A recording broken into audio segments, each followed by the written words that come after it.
Hey folks, this is Jake Davis, and I'm going to bring you a very different top 5 video than I did number 4. I'm in the midst of covering my best of 2023 series. I've already covered my best supporting actor, supporting actress, and actress leading role, and I'm still going to do individual videos for actor, director, and picture of the year. But I'm going to kind of like streamline through the more miscellaneous awards. I have covered my winners in these before, but I guess I kind of just had a desire to share my nominees as well, kind of help show my process for this whole yearly ordeal I put myself through. So I'm gonna be going through 9. No, I'm sorry. 11 categories in this video. This is gonna be a speed run, breakneck speed. So let's do it. Best makeup. Oh, and also surprisingly, I'm after sitting down and doing this earlier and deciding my winners. I was surprised to sit back afterwards and realize that I didn't repeat anything as far as winner in this particular video. So that's just shows the variety of. May have been a bad year for Hollywood, but it was a good year for movies. Number 7. Fuck me and shit. I'm gonna go crazy here doing this.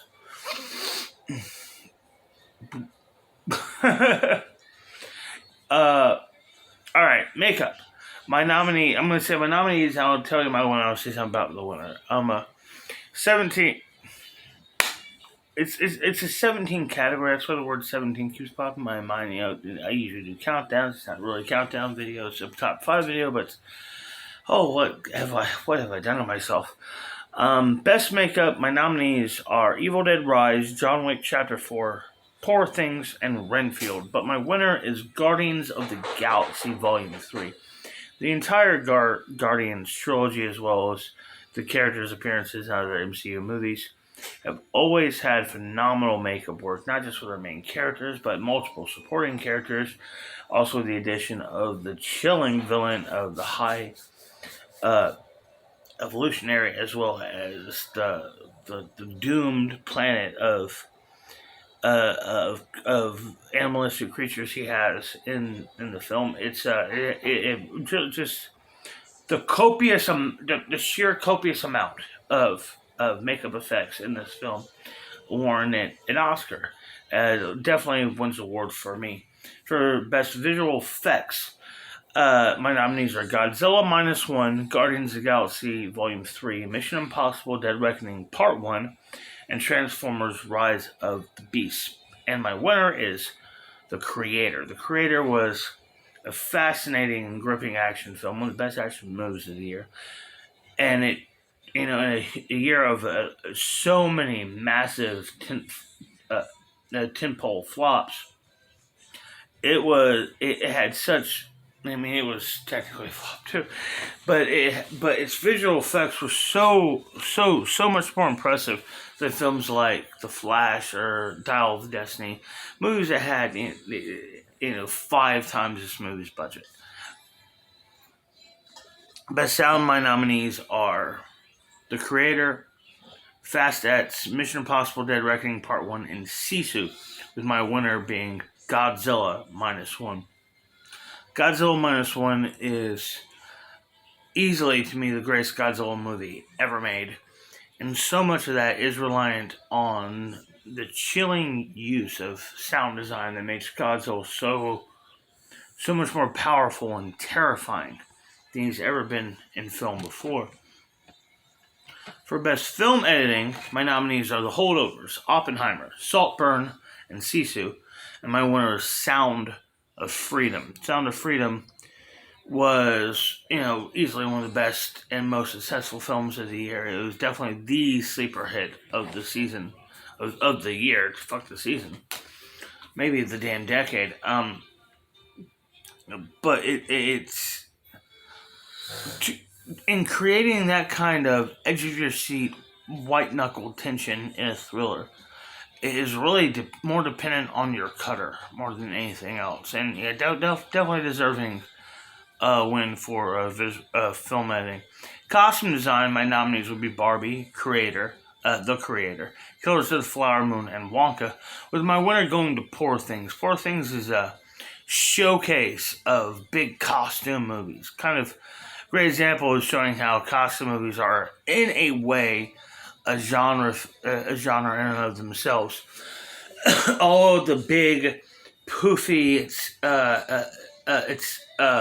elaborate details of the costumes, trying to tie into that dawn of the 20th century look. Just so good. Such good stuff in here with costumes.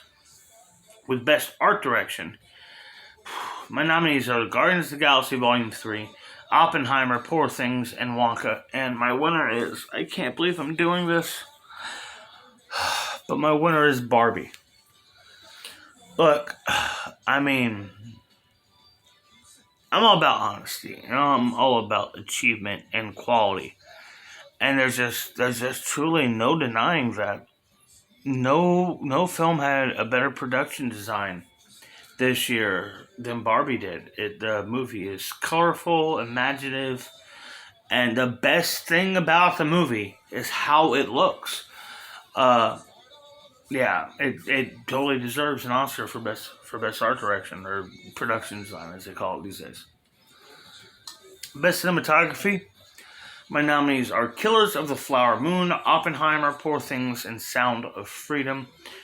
And I give the award to Saltburn. Now, I love. In a way, I can just give this award to the movie purely based on the breakfast scene alone, the Red Dawn. But the use of shadow and light in the movie is so fascinating to me. Like, it's the way that how the more people there are around him, the more empty and dark Oliver's life seems to be through his perspective. Which so beautifully, the concept there alone just so beautifully complements the finale of the film, because when he's alone finally, it's not only everything he's ever wanted, but his world has never been so bright. Yeah, it's photography easily. Best original score. This was difficult, but my nominees are The Creator, The Flash, Oppenheimer, and Poor Things. I really thought I was going to give score to Poor Things, but I got to give it to Killers of the Flower Moon, composed by Robbie Robertson. Look, from the first cue, the opening shot of Poor Things, that score is absolutely hypnotic. But not only is Robbie's score so experimental and fascinating and bold in Killers of Flower Moon, he recently passed away, and yes, he was a massive influence on me personally as a young artist. When I was trying to find my voice artistically, and it was, I have to give it to Robbie. Is it a sentimental vote? Absolutely, but it's a well-earned sentimental vote. Best original song.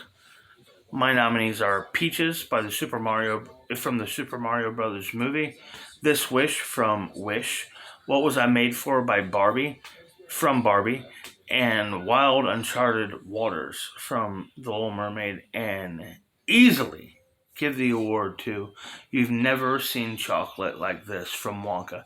It's not even fucking close. Wonka was the absolute delight of the Christmas season. One of the biggest sleepers of the year, as far as I was not expecting this to be a movie that I absolutely loved. And yeah, I may have a luscious head of beautiful hair, but yeah, I would definitely still want to try a hair repair eclair. This wins easily. Best Adapted Screenplay. My nominees would be Dumb Money, Killers of the Flower Moon, Poor Things, and Spider-Man Across the Spider-Verse, with my winner being Oppenheimer. I don't know for sure, but I believe this is the first script Christopher Nolan has ever written without a partner. There's a lot of interesting layers to this, but I really appreciate the kind of big old Hollywood vibe he went for with this movie. and its dialogue and its look and its feel and flow. It's a big movie. It's Kaufman, it's Kubrick, it's Spielberg, it's DeMille. It's a big epic 20th century movie, and I just love that whole fucking feel to it. And that's definitely right there in the script. And finally, my nominees, my awards for Best Original Screenplay, my nominees are The Creator, Saltburn, Sound of Freedom, and Talk to Me, with my winner being The Holdovers. Alexander Payne has already won 2 Academy Awards, but they're both for adapted screenplay. So, I mean, for this very challenging conceptual concept movie for a Christmas film, I'd love to see him win a 3rd Oscar and his first for an original score. His score for Nebraska his script for Nebraska was also an original script and terrific. Anyhow, I hope y'all like this video. I'm Jake Davis, and I'll catch you on the fly. Please hold, baby, please hold. And no loops, no drags. Come on. You love me. I love you too, and you love me.